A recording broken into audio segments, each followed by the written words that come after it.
ചെലവ് ഇപ്പൊ എത്ര ഉണ്ട്? ഇന്നൊരു സഹോദരിയോട് പറയായിരുന്നു അടുത്ത ഫോണില്. ആ സഹോദരി പറയായിരുന്നു അവരുടെ വീട്ടിൽ ചെലവ് 70,000 രൂപയായിരുന്നു ഒരു മാസം. ഉണ്ടോ? വരവിടെ ഈശോ അത് സ്പർശിച്ചു കഴിഞ്ഞപ്പോ അതങ്ങോട്ട് താഴോട്ട് പോകുന്നു. ഉണ്ടോ? താഴോട്ട് പോയി വളരെ താഴ്ന്ന് അങ്ങോട്ട് വന്നു. Praise lord. ആ ഈശോ വന്നാല് കണ്ടോ? അത് ഞാൻ ചോദിച്ചപ്പോ ഭൂരിഭാഗം കൂടെ ഇത് വക്കീൽമാരും ഡോക്ടർമാരുമാണ്. Praise Lord. കണ്ടോ? എന്തുകൊണ്ടാണ്? ജ്ഞാനം ഇല്ല. യാക്കോബ് 3:17 ജ്ഞാനമില്ല. ഉള്ളവനെല്ലാവരും വിശ്വസിക്കും. ജ്ഞാനം വന്നാലോ? നിങ്ങളിൽ ജ്ഞാനം ഉണ്ടെങ്കിൽ ആരും കടക്കില്ല. വല്ലവരെയൊക്കെ വീട്ടിൽ വിളിച്ചു കൊണ്ടുവരുമോ? കയറ്റുമോ? പ്രഭാഷകൻ 11 29-34 വനം ആരെങ്കിലും ആവശ്യമില്ലാതെ വീട്ടിൽ കയറ്റിട്ടുണ്ടെങ്കിൽ എന്ത് പറ്റിയിട്ടുണ്ട്? പണവും പോയിട്ടുണ്ട്, പേരും പോയിട്ടുണ്ട്, സങ്കടവും വന്നിട്ടുണ്ട്, നിരാശയും വന്നിട്ടുണ്ട്. എല്ലാവരെയും വീട്ടിലോട്ട് വിളിക്കണോ? ദൈവവചനം പറയുന്നത് എന്താണ്? വിളിക്കരുത്. അപ്പൊ നിങ്ങൾ ചെയ്തേക്കണം എന്താണ്? ഒരാളെ കണ്ടുപിട്ടിയ വേഗം വിളിച്ചുകൊണ്ട് വരികയാണ് വീട്ടിലോട്ട്, അല്ലേ? ആ, പിന്നെ കൗശലക്കാരന്റെ ഉപായങ്ങൾ നിരവധിയാണ്. അവന്റെ കൂട്ടിലടച്ച പക്ഷിയെ പോലെയാണ് അവന്റെ മനസ്സ്. കണ്ട് ചാരനെ പോലെ. ചാരൻ ആരാണ്? സ്പൈ. അവനെ പോലെ നിങ്ങളുടെ ദൗർബല്യങ്ങൾ. അപ്പൊ എന്താണ് അവിടെ കുടിക്കുന്നത്? സ്കോച്ച് നോക്കും അവൻ. ബ്ലാക്ക് നൈറ്റ് ആണോ എന്ന് നോക്കും. കണ്ടോ?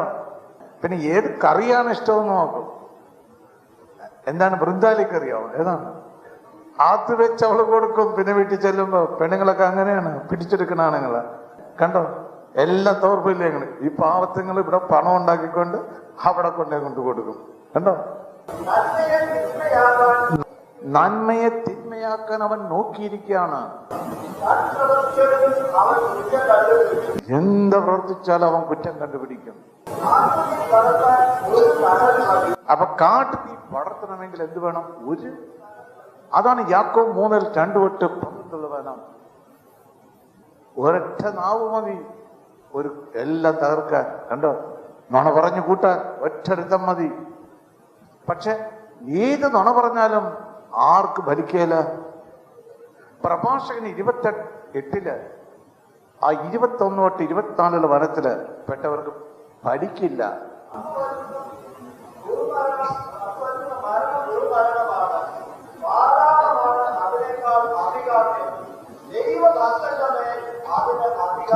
അപ്പൊ ദൈവഭക്തന്റെ മേൽ അപ്പൊ സങ്കടപ്പെടുമ്പോ ആരെങ്കിലും പരദൂഷണം പറഞ്ഞാല് നിങ്ങൾക്കെതിരായി, കണ്ടോ?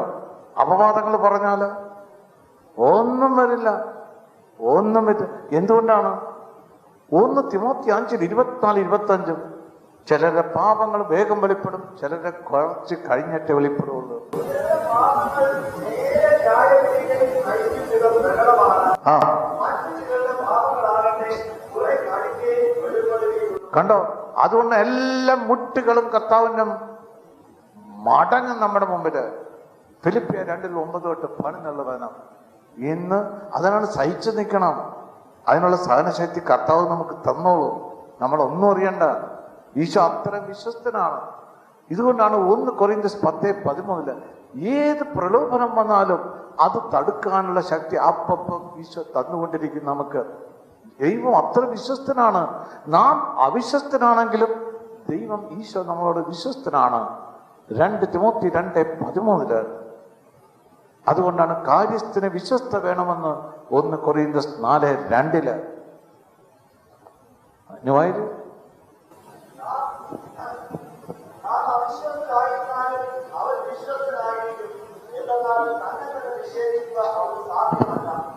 അതെ. അപ്പൊ ഈ വചനങ്ങളെല്ലാം നമ്മൾ കേട്ടാലോ? കേട്ടോ? വചനങ്ങൾ ഇല്ലാത്തത് കൊണ്ടാണ് ബന്ധത്തിനൊക്കെ പോയി ചാടുന്നത്. പ്രഭാഷകൻ 11:10 പല കാര്യത്തിൽ പോയി ചാടും. മകനെ പല കാര്യങ്ങളിൽ കണ്ടോ ഒന്നിച്ചിടവരുത്. എവിടെയെല്ലാം പോയി ചാടും അവിടെ എല്ലാം പോയി ചാടണം, അല്ലേ? പോയി ചാടണോ? ആ പലരും പറയുമെന്നല്ലേ, അവിടെ കൊണ്ടേ നല്ലതാണ്, ഈ വീട് വിറ്റിട്ട് നിങ്ങൾ അങ്ങോട്ട് പോയാൽ കൊള്ളാം, ഇവിടെ ഏതാണ്ട് സർപ്പത്തിന്റെ ഇതുണ്ട്, അപ്പുറത്ത് മറ്റതുണ്ട് കേട്ടോ. എന്തുകൊണ്ടാണ് ഭയം വരുന്നത് നിങ്ങൾക്ക്? ഈശോ ഇല്ലാത്തത് കൊണ്ട്. 1 യോഹന്നാൻ 5:10-13 ഈശോ ഇല്ലെങ്കിൽ ചത്തിരിക്കുമല്ല, മഞ്ഞളിച്ചിരിക്കും പേടിച്ച്. ഇപ്പൊ കടമ നിന്നെ കൊണ്ടുപോകും, ഇപ്പൊ ബാങ്കുകാർ വരും, ഇപ്പൊ പോലീസ് വരും, ഇപ്പൊ ഭർത്താവ് എന്നെ ഉപേക്ഷിച്ചു കളയും, ഇപ്പൊ ഭാര്യ എന്നെ വിട്ടുപോകും കണ്ടോ. അല്ലെങ്കിൽ പേടിയായിരിക്കും, ഭാര്യ ഇപ്പൊ തൂക്കിച്ചാവും. ഒന്ന് പറഞ്ഞാൽ മതി, ഞാൻ വരുമ്പോ കാണിച്ചു തരാടോ ഒന്ന് കണ്ടോ. ഞാൻ നിങ്ങളോട് പറഞ്ഞില്ലേ ഒരു സഹോദരിയുടെ കാര്യം, 10.5 പവന്റെ മാല പോയ കാര്യം ഇല്ലേ? 10.5 പവന്റെ മാല പോയപ്പോ അവർ രണ്ടുപേരും കൂടി, ഭാര്യയും ഭർത്താവും കൂടി സ്കൂട്ടറിൽ പോയതാണ് മട്ടാഞ്ചേരില്. ഭാര്യ താഴ്ത്തു വീണില്ലേ, വീണപ്പോ ഭാര്യയ്ക്ക് ഓർമ്മ കേട് വന്നു. പൊക്കി ആശുപത്രി ചെന്നപ്പോഴത്തേക്കും ഭാര്യയുടെ 10.5 പവന്റെ മാലയില്ല. ഭാര്യ ഉണരുമ്പോ എന്താണ് പറയുന്നത്? മാല. അപ്പൊ ഭർത്താവോടെ നിൽക്കുവാ, ഓടുവോ? ഓടും കണ്ടോ. ഭാര്യ മാല ഏത് സമയത്തും ഭാര്യ ഓർമ്മ വരുന്ന ഉടനെ എന്റെ മാല എന്തെന്ന്. അപ്പൊ ഭർത്താവ് കൊടുക്കുന്ന പാല മേടിച്ച് കൊടുത്താൽ മതി. മത്തായി 6:21 നിന്റെ നിക്ഷേപം എവിടെയാണ് അവിടെയായിരിക്കും നിന്റെ ഹൃദയം കണ്ടോ. ആ സമയത്ത് ഭർത്താവ് ഓട്ടമാണ്. എന്നാ ഭർത്താവിന് ജ്ഞാനം കൊടുത്ത ഓടാ ഇല്ല, 2 പേരും ഒരു വഞ്ചിയിലാണ് കണ്ടോ. 2 പേർക്ക് ജ്ഞാനമില്ല. 2 പേരും ഈ ലോകത്തുള്ള മൈത്രിയാണ്. യാക്കോബ് 4:4 ഈ ലോകത്തോടുള്ള മൈത്രി ദൈവത്തിന്റെ ശത്രുതയാണ്. അപ്പോ മാല കിട്ടാതെ വന്നപ്പോ പറ്റി ഒളിച്ചു കളയും ഭർത്താവ് കണ്ടോ. അവിടെ ആരായിരിക്കും വീട് ഭരിക്കുന്നത്? ഭാര്യ കണ്ടോ. അത് എഫേസ്യർ 5:22-33 വിശുദ്ധ പൗലോസ് പറഞ്ഞിരിക്കുന്ന ഭാര്യമാരെ നിങ്ങൾ ഭർത്താക്കന്മാർക്ക് വിധേയരായിരിക്കും. കൊളോസസ് 3:18-21 ഭാര്യമാരെ നിങ്ങൾ ഭർത്താക്കന്മാർക്ക് വിധേയരായിരിക്കും. 1 പത്രോസ് 3:1 ഭാര്യമാരെ നിങ്ങൾ ഭർത്താക്കന്മാർക്ക് വിധേയരായിരിക്കും. ദൈവവചനമാണിത് കണ്ടോ. അതുകൊണ്ടാണ് ആ ആത്മാവില് ഭാര്യമാരെ സഹായിക്കാനാണ് ഇത് പറഞ്ഞു കൊടുക്കുന്നത്. അതുകൊണ്ടാണ് ഭാര്യമാരൊരു സഭയായി സമ്മേളിക്കുമ്പോൾ സ്ത്രീകൾ അവിടെ പ്രസംഗിക്കുക കയറിയൊന്നും ചെയ്യാൻ പാടില്ലെന്ന് വിശുദ്ധ പൗലോസ് രക്ഷിക്കാനാണ് പറഞ്ഞെടുക്കുന്നത്, അല്ലെ എതിർപ്പല്ല. 1 കൊരിന്ത്യസ് 14:34-36 വായിച്ചിട്ടുണ്ട്. സഭയായി സമ്മേളിക്കുമ്പോൾ എന്തെങ്കിലും അറിയണമെങ്കിൽ പോയി ഭർത്താവിനോട് ചോദിക്കാൻ. അപ്പൊ ഭർത്താവിനെ മനഃശാന്തരപ്പെടുത്തിയിരിക്കണം.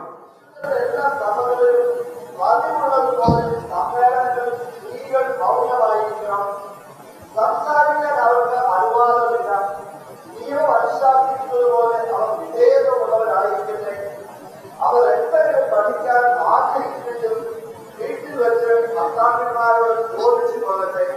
സഭയിൽ സംസാരിക്കുന്നത് സ്ത്രീക്ക് ഉചിതമല്ല എന്ന് നിങ്ങളിൽ നിന്നാണോ ദൈവവചനത്തിൽ ഉത്ഭവം, അതോ ദൈവവചനം സ്വീകരിക്കാൻ സാധിച്ചത് നിങ്ങൾക്ക് മാത്രമാണോ? അതുകൊണ്ടാണ് അവർ രക്ഷിക്കാനാണ് ഇതെല്ലാം വചനങ്ങളും പറഞ്ഞത്, അല്ല നശിപ്പിക്കാനല്ല. ദൈവത്തിന്റെ സ്നേഹമാണ് അവരോട്. അതെന്തുകൊണ്ടാണ്? 2 കൊരിന്ത്യസ് 11:3-4 അവർ ബലഹീനമാണ്. അവരുടെ ചിന്തകളില്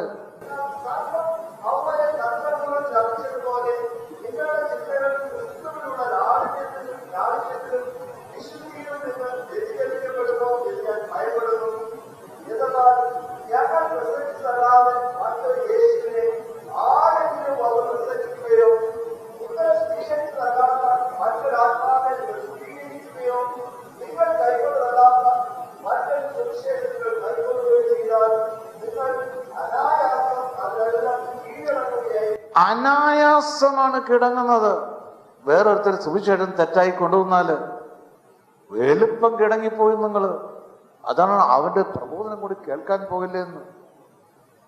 ഇതുകൊണ്ടാണ് ഉള്ളതെല്ലാം ആത്മാവിനെ വിവേചിച്ചറിഞ്ഞിട്ട് വേണം. 1 യോഹന്നാൻ 4:1 എല്ലാ ആത്മാക്കളെയും നിങ്ങൾ വിശ്വസിക്കരുത്, വഴി കണ്ട നെക്കത്തിന് വിശ്വസിക്കുക. എല്ലാം അതെ ആത്മാക്കളെ പരിശോധിച്ച് അവർ ദൈവത്തിൽ നിന്നാണോ എന്ന് വിവേചിക്കുന്നു. പല വ്യാജ പ്രവാചകന്മാരും ലോകം ലോകത്തിൽ ഇടിയാണ് അവരെ കൊണ്ട് അടുക്കളയിൽ കൂടി കയറിയിരിക്കുകയാണ് വ്യാജപ്രവാചകന്മാർ. 2 യോഹന്നാൻ 7 അനേക വ്യാജപ്രവാചകന്മാർ ഭൂമിയിലോട്ട് ഇറങ്ങിയിട്ടുണ്ട്. അത് പുറത്തുനിന്നല്ല, നമ്മുടെ നിന്ന് തന്നെയാണ്. വളരെയധികം ഭക്തർ ലോകത്തേക്ക് ഇറങ്ങിയിട്ടുണ്ട്. യേശു മനുഷ്യശരീരം ധരിക്കുകയും ഇത് സമ്മതിക്കാത്തവരാണ് ഇവർ. അങ്ങനെയുള്ളവരാണ്